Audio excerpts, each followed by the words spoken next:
నీ వల్లే ఈ రాష్ట్రపు సంక్షేమం సత్యం నిత్యం సఫలం.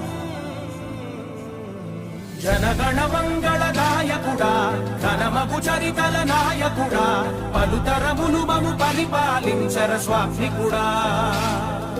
నవయుగ మేధో సైనికుడా సమయము తెలియని సేవకుడా యువన వ్యాంధ్రకు ప్రగతిని చూపర సాధకుడా వైతాళికుడా.